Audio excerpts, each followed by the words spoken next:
Hey everyone, and welcome back to The Advisor. I'm Lisa Urbanskias, super pumped to have a guest with us today. Her name is Carolyn Wilman. And so, before you can win, whether it's a sweepstakes or in life, you have to believe you are the winner. So, that's the heart of Carolyn Wilman's story. I mean, mission and story, mission, I guess we'll find out.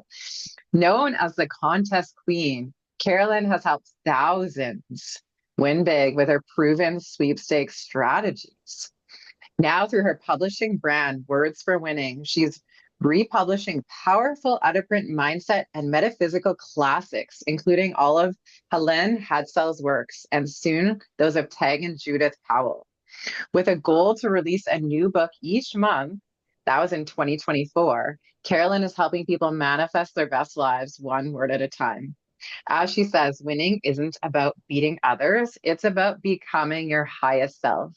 With 8 books, 4 audibles, and 3 translations, and many more coming, I am beyond excited to talk with her today. If you didn't check it out, on the last episode, Carolyn talked about how to discover how powerful giveaways can transform your brand, drive engagement, and captivate new customers. So, how powerful giveaways can do that. And on today's episode, she's going to share with us her top 5 tips for getting a book out of your head and into the reader's hands. Welcome to the show, Carolyn. How are you today? Thank you for having me. I love talking about publishing because it's who would have thought writing would become my favorite thing to do. Yes. And before we get started, tell the audience where you're coming in from. I live in Oshawa, Ontario, which is just east of Toronto. Beautiful, beautiful. And you are surrounded by 3 books right now. One of them is yours. Well, yeah, these two, wait, this these two are mine, and Yes, this you got one it. is You got it. Celine Hansel's. But they're all winning based. Like mine is a sweepstakes book with the law of attraction chapter, and hers is a law of attraction book talking about sweepstakes a little bit. Mm. They're like mirror So images of each other. So cool. Before we get started, can I ask you where your passion for this came from? Actually, I've always liked the idea of winning. I remember being a kid and playing the games at a party and wanting to win, and then as a teenager trying to call into the radio station. I'm going to date myself here. We had a rotary dial phone in the kitchen, Oh my God, no. and I remember winning No, that's the tickets. worst. I was so excited, and I couldn't drive, so my mom had to go get the tickets, and we went to the concert. And then years later, I read an article in Reader's Digest about a couple that did it as a hobby, and I thought, oh, and I was unemployed at the time, and I thought, what a good idea! I don't have to work; I'll just win stuff. It does not Wow. work that way. You can't earn your living winning, but it really can enhance your life, and you can go on adventures that just would not be in your round everyday life, like something you wouldn't run across. Like I've met Michael Bublé. I'm not going to do that every day. I met Sting. That's not going to happen every day.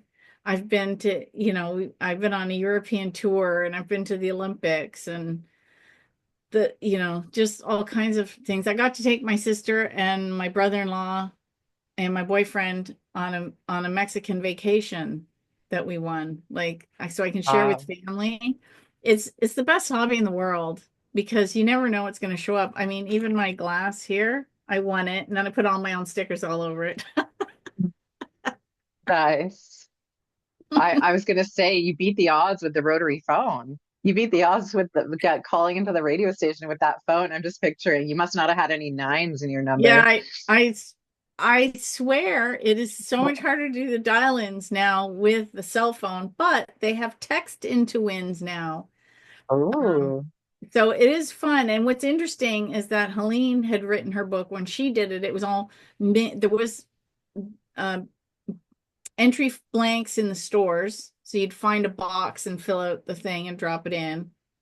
There was the radio, but it was call-in those days. There right. still Yeah. is, but not to the level that it was. And then there was mail-ins, and there's virtually no mail-ins anymore. it's online, or it's on social media. So do you just enter all these sweepstakes and all the time, like contests, or you create Yeah, I them? do. And this is actually what led to the book writing, strangely Right. enough, for my book writing, because I do nonfiction. Fiction is a whole nother bailiwick. Like you have to, Helene actually wrote a fiction book that I republished, but she actually took a course. Now this blows me away. She was bored in her 70s and took a course on fiction writing and wrote a book that's pretty good, especially for her first one. Well, actually, it's her only one because she passed away a couple of years after she finished it. But that's amazing Wow. that at that stage in her life, like she took a course in her late 70s, finished this book in her 80s, and shared it with the Incredible. world. Like, and she only printed them herself. Like, she just went to a printer and had a bunch printed up. So What? it was never Nice. available for larger distribution. And that's what's amazing about today's publishing methods is if you want to self-publish, if you can create it, you can just put it on KDP, which is Kindle Direct Publishing, or use something like Ingram Spark, and the entire world can have your book. Wow. It's kind of mind-blowing when you think of it that you don't need. Now, some people still like the traditional publishing route, but because mine were so technically based, sometimes as I've already published it, things were already out of date in it because technology is moving faster than that, and now it's moving even faster. Self-publishing makes sense. So I even have a caveat in there that says, if you're reading this and something isn't right, just go to the website. I've updated the links there because I can't, you can't keep up with the print. Absolutely. Holy smokes. So I'd love to get into today's topic. You're going to share with us your top type 5 tips of getting a book published, right? What do you want to talk to us about? Well, first, know what you want to talk about. Now, this is all for nonfiction because, like I just said, Okay. it's the fiction is a whole nother bailiwick. But the best advice I ever got, and it's always my number one tip for someone who says to me they want to write a book, and I say, write out the table of contents and keep writing because Hmm. you can change it, but it gives you a beginning structure and form for which you're going to move forward. Okay. Right? And that way you can go ahead and write it. And it's so much easier now. Like I started writing in 2004. So even the computer and the software that I'm writing on has improved exponentially Hmm. since then. And it's easier to change things and move things around. I found when I was doing the Audible book, the producer said, these chapters sound like they're out of order. And I said, oh, okay. I said, what should we do? He said, well, can we flip them? And I said, sure. And he said, you can do that. I said, I can do anything. So I actually flipped them in the book. So the book matches the Audible because some people like to listen and read at the same Right. time. So you make them match. It's called Whisper Sync. Okay. And you, I just flipped them when back, I don't know when, it would be very difficult to make that kind of maneuver. But now I Yeah. just switched it. And now that I'm doing more Audible books, I'm writing with the intention of reading it aloud, which changes how some of what I write, which is fascinating. Ooh, I never thought But of that. That makes a lot yeah, of that's sense. actually a later tip, but right at the tip, and that's the beauty of being able to shuffle things around. So as you go along and you're going and writing and you're like, oh, I really need a chapter on this. Oh, I didn't have it in there. Slot it in. Oh, this Right. is this is superfluous. I'm going to take it out. Yeah, take it out. Just delete it. Like you can, things aren't in stone. There's no rules. You're making your own rules. You're writing your Mm. own book. So that's why I say write out the table of contents and then keep writing. My second tip, which people never think of because a lot of us are extremely linear, is you don't have to write the book in order.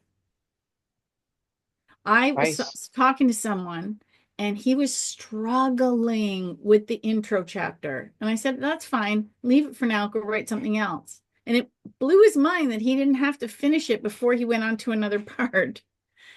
And I say, write the easiest chapters first. Now, this is the beauty of nonfiction, because fiction, you have to have your arc and you have to be following a path. But with Totally. nonfiction, I wrote the easiest chapters first. So by the time I got to the hard chapters, I'd already written half a book. I'm not going to Right. abandon it now. I mean, some people might, but I didn't. Mm. And once you get to that stage, then you're like, oh, look, you can keep going. And also then you have some momentum, you get some ideas. It might inspire you to tackle that tougher chapter. You can go in and put bullet points and then come back later. You can pop in ideas and then come. I love the highlighting features. You get all those different colors. So I think it's something Hmm. I just put kind of a note and highlight it so I wouldn't think it was just regular text. Right.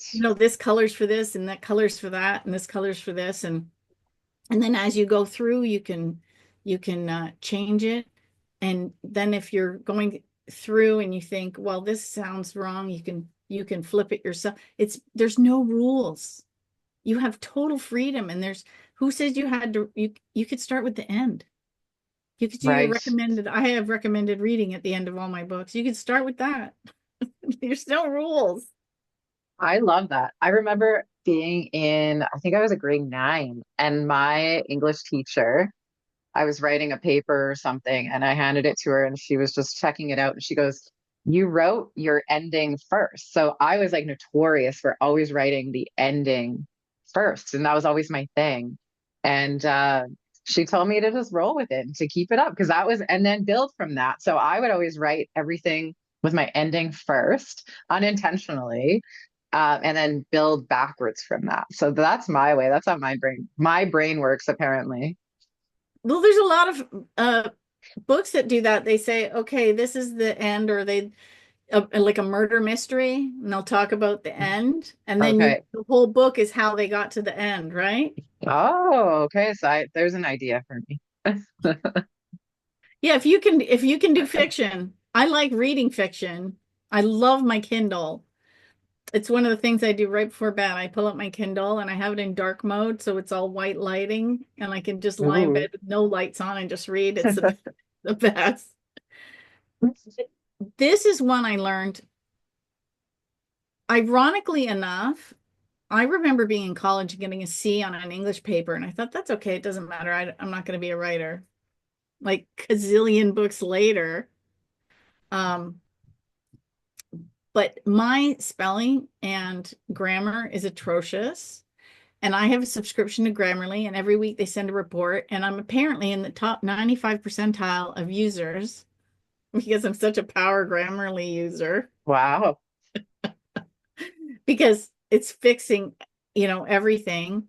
Now, I don't always take its suggestions, because you don't want it to take away your voice. Hmm. But if you've spelt a word incorrectly, or you've used the wrong word, or you've forgotten the comma, those things I always fix. And because of that, I got an editor. It's really important to have someone else read your work. And actually, I would suggest two things: a professional editor, and then a friend, someone who just knows you, who will just read your work. Because the when this was my first book, You Can't Win If You Don't Enter. And I learned, well, first I read the book by Mark Victor Hansen called The 1 Minute Millionaire, and they said, write a book in 30 days and make $1 million. Well, I'm still waiting for my $1 million, and it took me 20 months. But what happened was, and what nobody told me, was that I finished the book and I thought I was done. And then I discovered it needed editing. And then the editor was really harsh. And so he should have been. And I had to redo things. And he's like, this doesn't make sense. And you got to be clear here. And he just basically went through with like a red marker and the whole book. And I had to go and fix everything. And that took months. I did not count on that. The What is that editing like? basically took as long as the writing, which was good because it made me a better writer. And you Right. want somebody that honest and harsh with you, because you don't want to put anything out into the world that's terrible. Um, Yes. so budget for a professional editor, and also having Hmm. a friend who reads it, who knows you. who knows your voice can also help you maybe find some things that the editor won't see because they're not your friend. Right. Do you know what I mean? And it's good to have the two different perspectives when you're doing that part of the book. So pad the time on how long. It's like decorate. I always equate it to decorating a room because you think, oh my gosh, I'm going to do all this in this room. It's like watching those shows on TV, and you go in and you take everything out and you paint the walls and you think, great, I'm done. No, you still have the trim to do, the lights, the window treatment, the this, the that, and it takes just as long to do all the other things as it did the one part, Totally. right? And then you're Totally. like, oh my gosh, I thought this was going to be quick. No, at least that's what Anything so good, that's what I yeah, equate it to. It's like a DIY project. anything good takes time, right? Yes, that's the way I have to think about it because I tried to publish 12 books last year. I managed four, which is still extraordinary, but That's congrats. and I've done one this year so far, and I want to do at least three more, four more. And I'm behind because it's already mid-April. So we need to hustle. But Mhm. that's also ties right into my fourth point, which is you need to decide, and probably pretty easy early on, whether you're going to self-publish or traditionally publish. Because if Talk you're us going through to those traditionally processes a little publish, bit.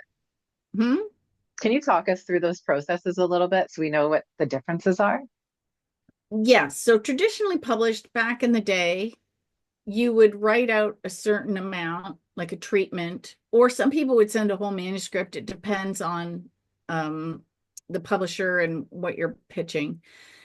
And submit it. Now, a lot of the publishers actually have, if you go to say some of the big traditional publishers, they have submission pages on there. And you can go and follow their processes and submit your book and see. Um, some people get accepted, some people, this is great, needs work, you get notes, and you could get your book purchased. And then usually you get an advance and it goes through a whole process and they own the rights to the book and then pay you a royalty and they do a lot of the work. Um, my I chose to self-publish, and this was back before it was as easy as it was now. And we bought a package and it included layout and some marketing, which was terrible. I had to do my own marketing anyway. But it was for fiction. And when I got my book, it was terrible. And I cried for a whole day. And then I had to learn how to lay out a book. And I spent 2 weeks learning to lay out a book. And now I have a template that I use. And so all my books are exactly the same because I'm not redoing that process. On something that works, right? Well, the other thing too is it's nice is because I make them all the same size. When I line them up on a bookshelf, they're all identically in size. Mm. And this is something that people might not think of. The reason I came up with the 6x9 size as my favorite was because it made thicker books thinner. And I don't sell books directly, but I do send them out. So if I have a media appearance or I'm doing something, we're doing a project with somebody and I want to mail the books, it goes through the mail slot and it keeps down the postage costs. Mm. And that Beautiful. only works for one book. The minute I start stacking two and three books, that has to go as a package anyway. But I figured out how to save on postage by doing that. Having These the are things perfectly people don't sized think book. of. Totally. And it works better, I think, for nonfiction to have a bigger book because a lot of fiction books tend to be, shorter and squatter, like Harlequin romance size. Yeah, yeah, yeah. Whereas business books tend to be larger. So six by Hmm. nine seems to be a nice sweet spot where it's small enough to fit in a padded envelope, thin enough, even a fairly thick book, like could come down to about 200, 250 pages. If you're over 250, then it's gonna not work. But I can keep my books under 250 and it'll fit through the slot. And some of the books Did, are thin. My thinnest book is 88 pages. did you know that it was going to fit through the slot? Like when you printed your first copy, that it was going to fit through the slot? No, when I did this book, I didn't. But then when I did the second edition, because it was thicker, it wasn't going to work. So I figured that out. So what I did was because I mailed so many books out, because I was doing giveaways. Of course, I'm also the contest queen, right? I was giving away my own Contest books. queen. I knew the mail lady, the woman at the post office. So I went in with a sampling of books and envelopes, and we weighed them all and had random places to mail them to. And I calculated all the amounts and the weights and the sizes, and that's how I figured out which size to make it and how heavy it could get before I had to jump to the next postage level.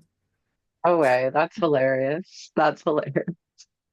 I Well, these love are the that. things that people don't think of Totally. when No, they're you're right. writing a book, right? It's now again, fiction, you can get some pretty amazing, those like Lord of the Rings, Game of Thrones, Outlander, thick, heavy books. That's not going to work. That strategy is not going to work. But for, a nonfiction book that's under 250 pages, it works great. That's a beautiful strategy. I love it. Our audience is going to love it. Yeah, so when you have self-publishing, your roots are like KDP or Ingram, or there's companies that have set themselves up to, you can hire them. They will do the work of a traditional publisher. They have the editors, they can help you get the cover done, they can help you lay it out, all those things. Yet you retain all the rights. So Mm, there's also like a middleman that's now available, which is really cool because that option wasn't there years ago. right. So you can decide which route to go, and it depends on your budget. And the last one is something people don't like to hear, Oh, that you have to do your own marketing. I mean, uh-oh. the well, obviously, if you're self-publishing, you're definitely going to do your own marketing.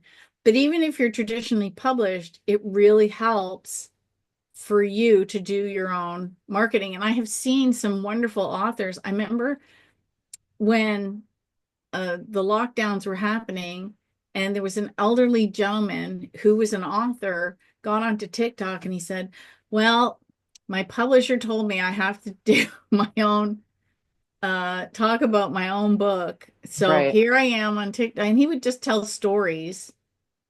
And he was wonderful. He got a lot of followers, and I'm sure it increases book sales.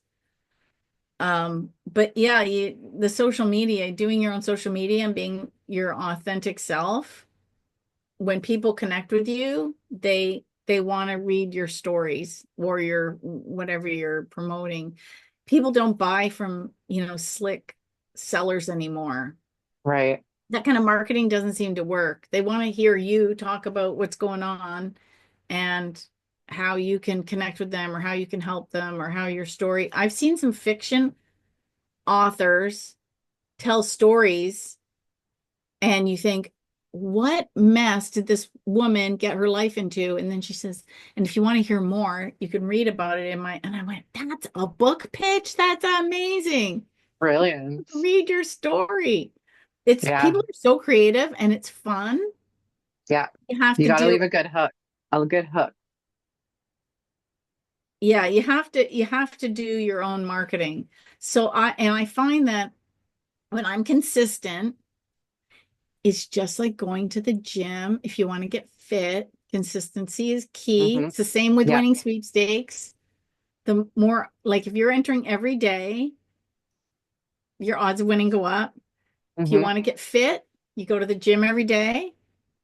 If you want to market your products and services, in this case, your books, you got to be consistent. This Hmm. isn't rocket science advice. You've got to put in the effort. Jim Rohn said, no one can do your push-ups for you. Hmm.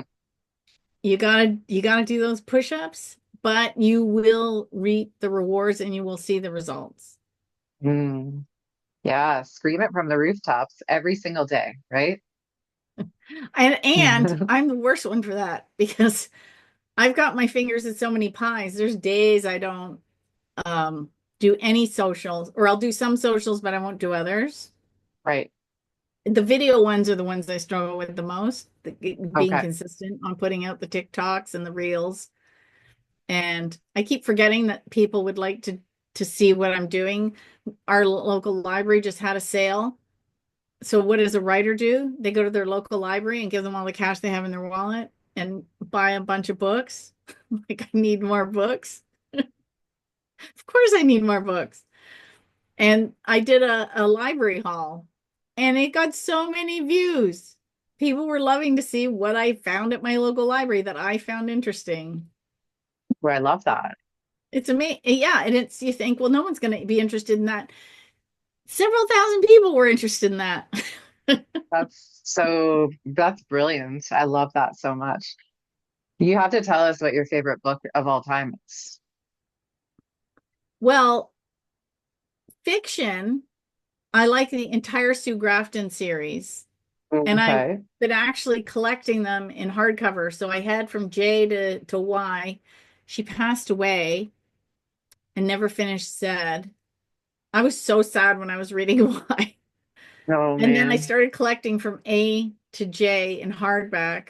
So, and I've read the series, I don't know how many times. I love Sue Grafton. For nonfiction, the three books that changed my life was obviously Helene Hadsel's The Name It and Claim It game, because I ended up, I believe I have a sole contract with her because she asked me to maintain her library. And even other people had asked to buy the books and republish them. Her son agreed to do it with me. So I don't think that's an accident. There's a whole story on how I met her too. It's we definitely had a connection. And then the the Silva method, which was originally called the Silva mind control method, written by Jose Silva, who Helene, she was his assistant from 66 to 71 or something like that. 6 years, 65 maybe to 71, 72. That time frame, she was his assistant.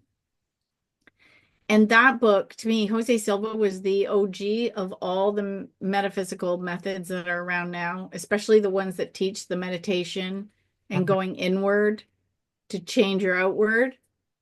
He really his system is amazing, and if you practice it, you will see changes. And then the third book was Robert Ohato's book, Transforming Fate into Destiny, and I found that book at a really low point in my life, and he he outlines concepts that a lot of people don't about how we're fated and free at the same time and what we come down to earth to do with souls. And what I'm doing now, I know this is a little woo-woo for a business audience, but this is what I was destined to do here was show people that it's all integrated.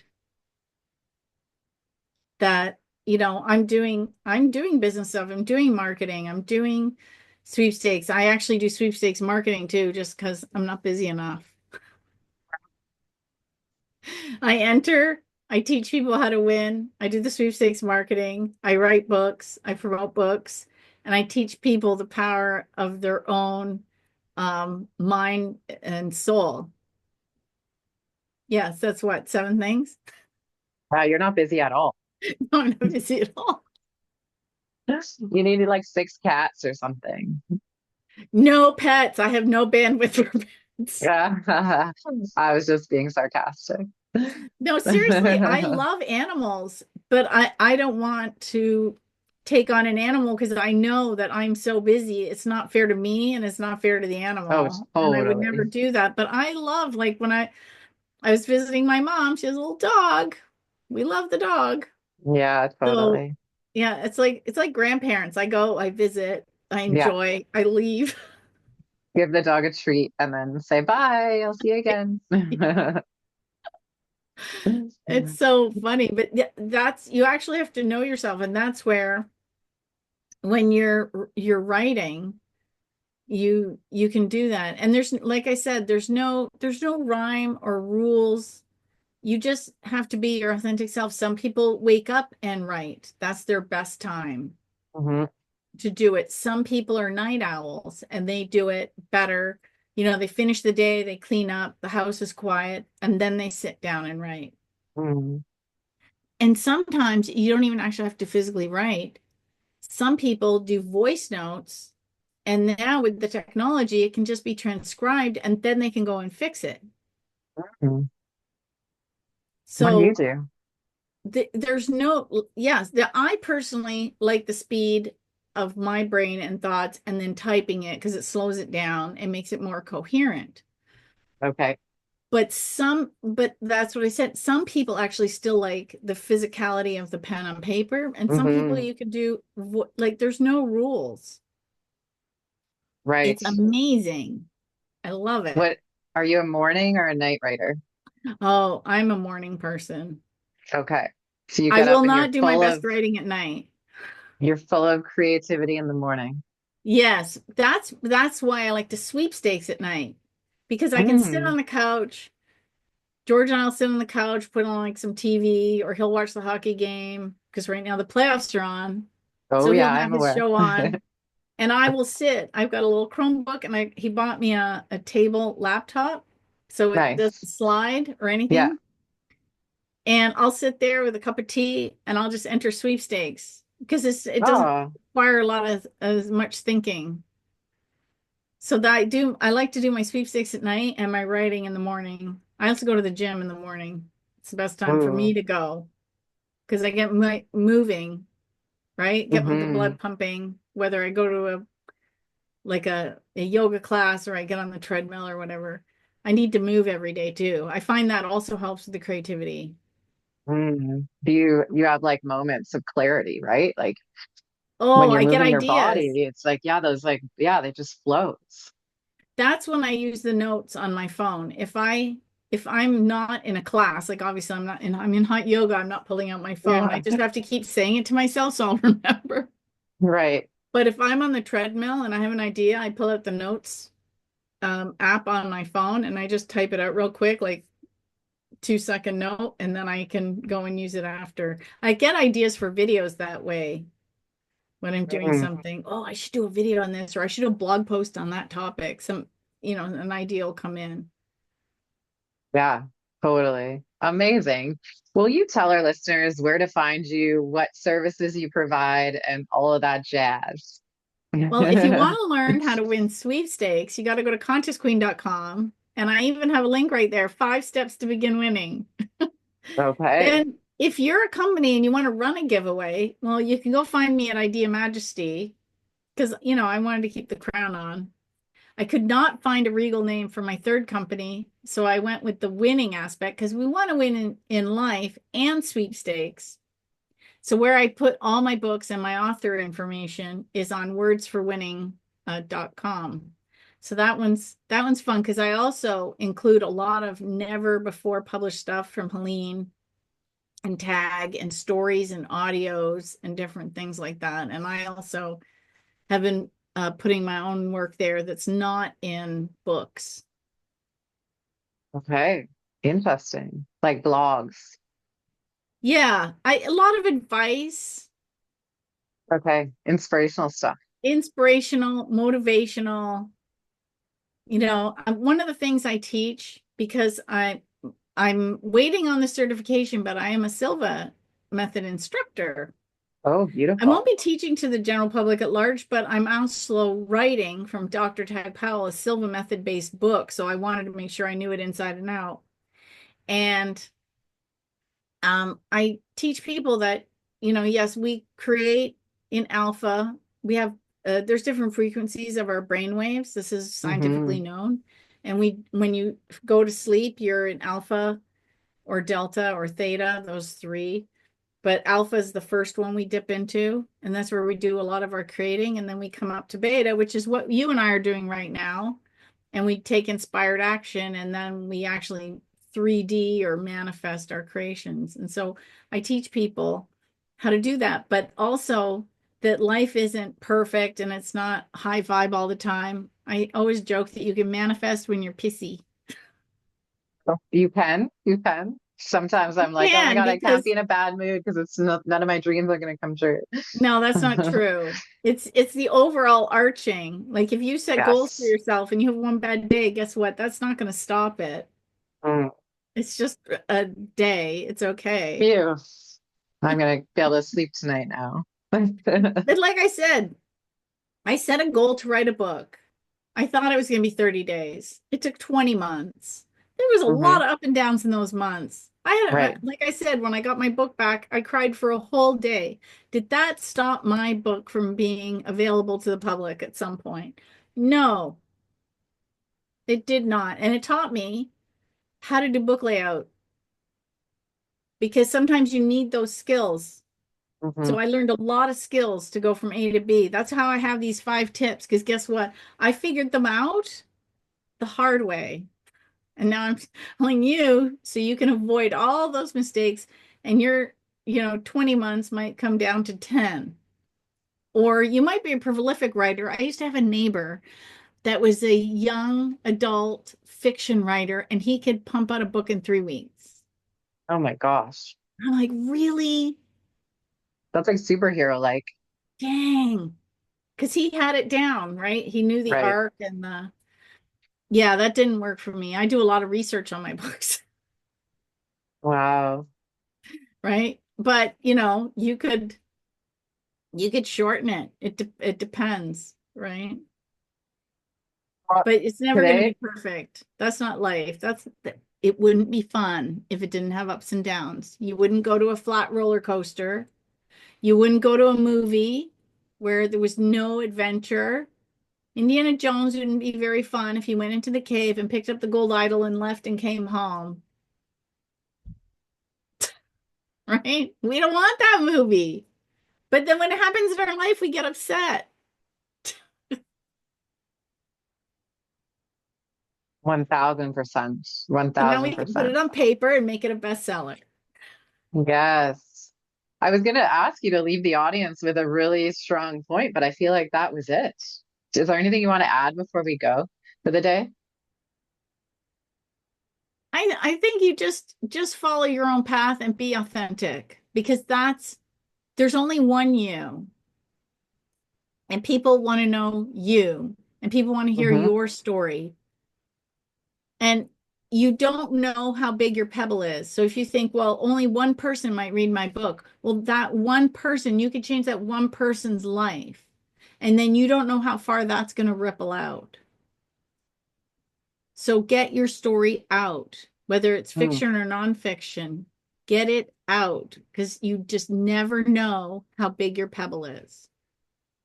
Oh, I love that. Thank you so much for being here today. Thanks. I love sharing, and I can hardly wait to hear in the comments what books people are working on. Yes. And remember to please like, subscribe, follow, leave any comments or questions that you might have for Carolyn in the comments as well. And we'll be sure to address those on the next episode. But yeah, that was so much fun. I loved it. Thank you. So, what are you going to do with the rest of your evening now, Carolyn? I'd probably enter some more sweepstakes because I didn't do any today. Nice, nice. Well, good luck. And it was amazing talking to you today. Thank you so much. And to Thank our you. audience, thank you so much for tuning in. And make sure you tune in next time because I think Carolyn's got a few more tips to share with us on the next episode. So be sure to watch for that. Until next time, I'm Lisa Urbanski with The Advisor. It's Carolyn Wilman.